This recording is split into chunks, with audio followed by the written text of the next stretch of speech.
તો અમદાવાદમાં બહારનું ખાતા પહેલા ચેતી જજો। ગ્વાલિયા સ્વીટ્સના છોલેમાંથી વંદા નીકળ્યા છે। પ્રહલાદનગરમાં આવેલી જે ગ્વાલિયા સ્વીટ્સની દુકાન છે ત્યાં છોલેમાંથી એક નહીં પણ બે વંદા નીકળ્યા। ગ્રાહકે ઓનલાઈન એપથી જ આ ફૂડ મંગાવ્યું હતું। સરખેજના પરિવારને આ કડવો અનુભવ થયો।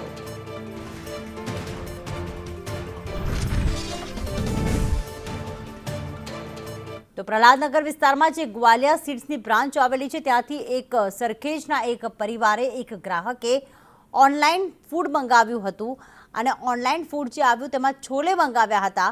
આ છોલેમાંથી એક નહીં પણ બે વંદા જોવા મળ્યા હતા। એટલે કે હવે બહારનું ખાવા માટે ચેતી જજો અમદાવાદવાસીઓ, કારણ કે આ તરફ એક બીજા ગ્રાહકને 2 દિવસ પહેલાં જ અનુભવ થયો કે હેવમોરના આઈસ્ક્રીમના કોનમાંથી ગરોળીની પૂંછડી નીકળી હતી અને હવે ગ્વાલિયા સ્વીટ્સ કે જે પણ એક નામના એક પ્રસિદ્ધિ ધરાવે છે અને એમાંથી પણ છોલેમાંથી વંદા નીકળ્યા છે। એટલે કે હવે આ તમામ ખોરાક ખાવા લાયક છે જ નહીં અને એટલા જ માટે 3 અમે દ્રશ્યો બતાવી રહ્યા છીએ કે જ્યાં હેવમોર આઈસ્ક્રીમમાંથી ગરોળી નીકળે છે, બીજી તરફ ગ્વાલિયા સ્વીટ્સ કે જેનું નામ પણ ખૂબ પ્રસિદ્ધ છે તેના છોલેમાંથી 2 વંદા નીકળે છે અને આ તરફ વડોદરાની જે મહાલક્ષ્મી ફૂડની દુકાન હતી ત્યાંથી એક ગ્રાહકે મીઠાઈ ખરીદી જે ફૂગવાળી નીકળી।